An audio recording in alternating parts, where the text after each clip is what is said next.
J'étais peintre au début, moi je sortais de l'école des beaux-arts. Et puis, on m'encourageait à la peinture. Mon père, il me disait, je vais te donner 50 $ pour chaque toile que tu vas faire. Mon père, c'est un pianiste de concert.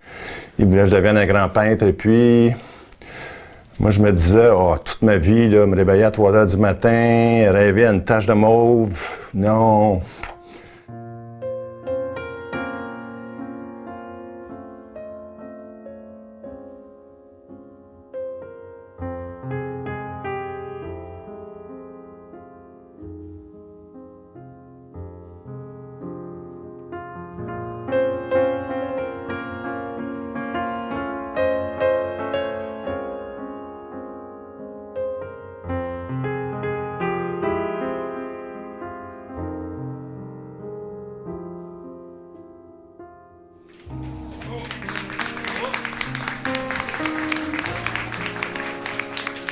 C'est avec beaucoup de plaisir que nous vous accueillons ce soir au Centre d'art Diane Dufresne.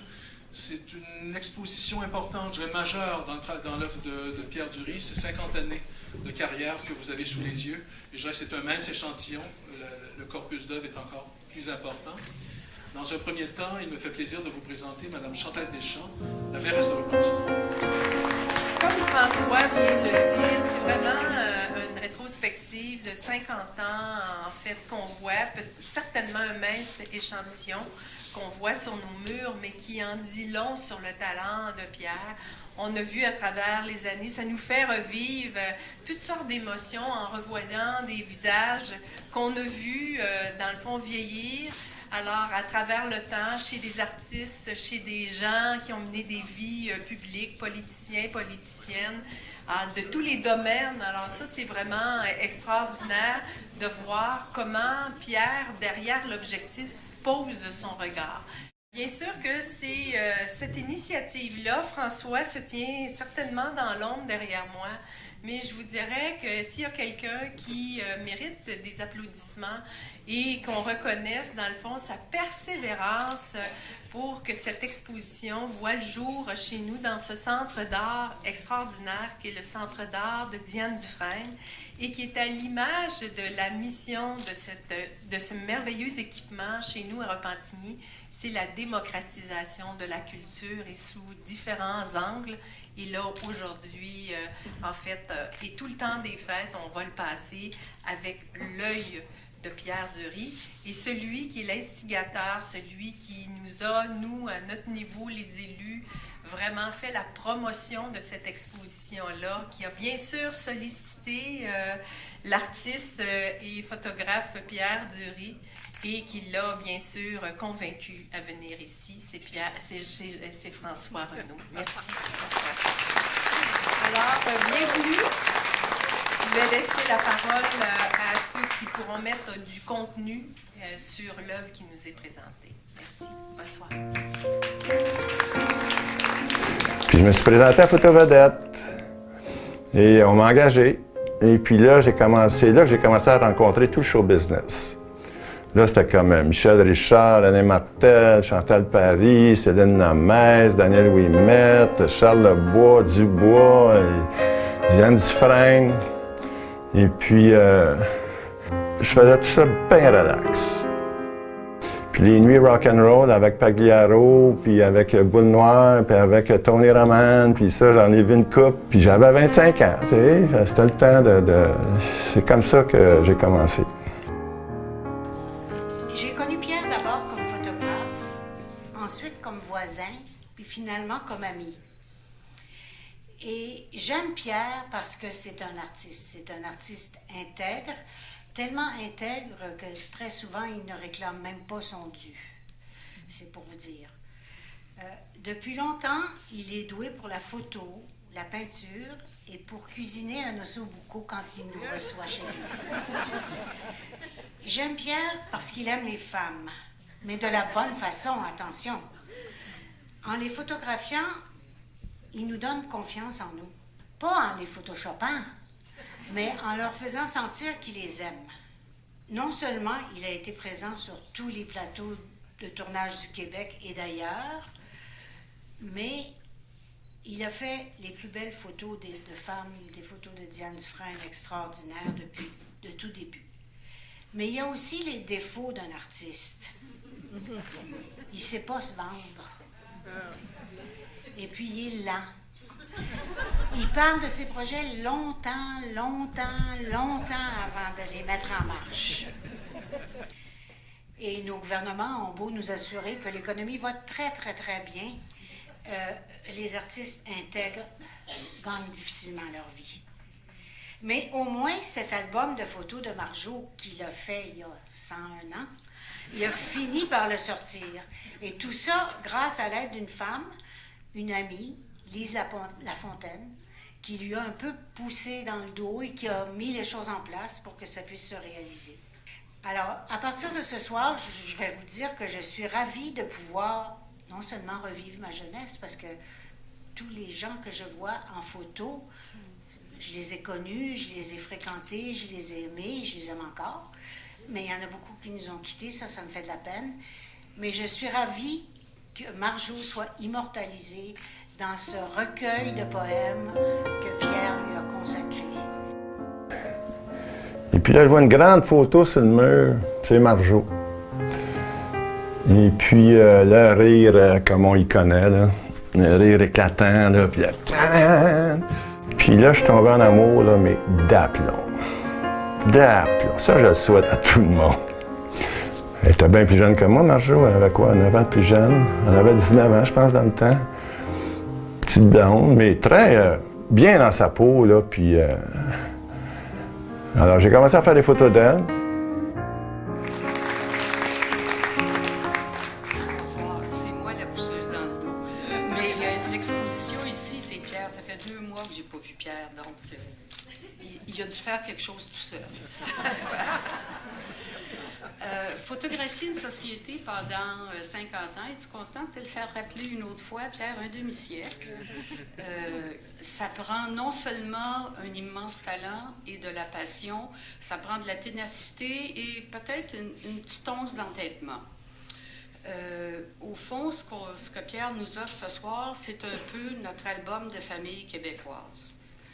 Et heureusement que tu es là, parce que j'ai vu des photos du temps de ma jeunesse et je pense qu'on est nombreux ici pour qui la mémoire est un peu floue, mettons. C'était une époque un peu floue.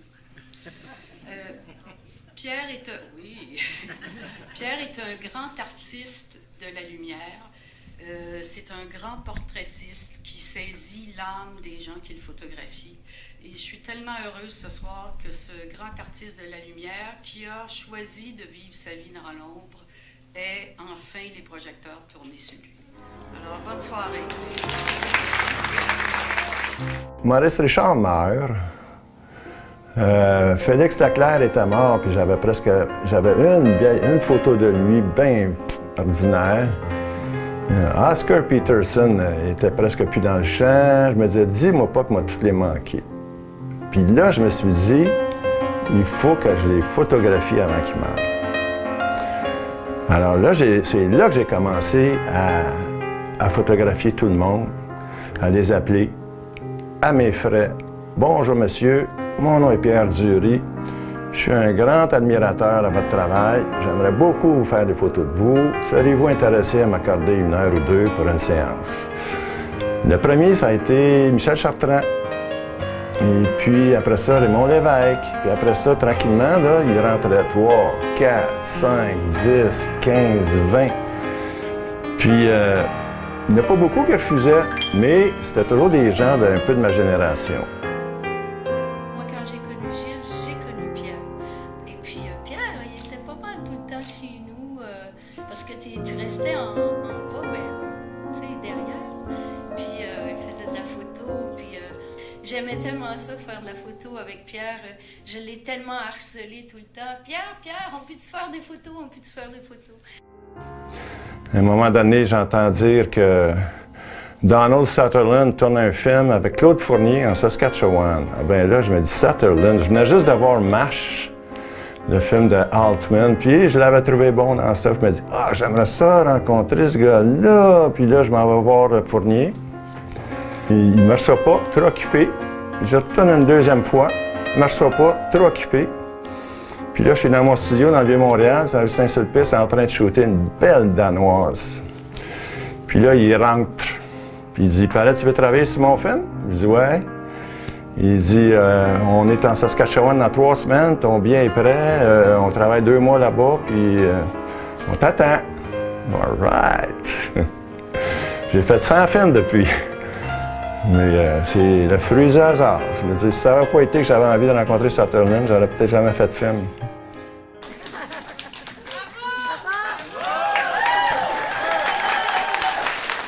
Naturellement, comme toujours, j'ai rien préparé. Chloé, Alice, c'est merveilleux vos commentaires, c'est très touchant. Je suis pas habitué, hein? Faut m'excuser, hein? Mais c'est sûr que c'est impressionnant de faire une exposition. Quand tu as fait une exposition, c'est bien de faire une belle exposition.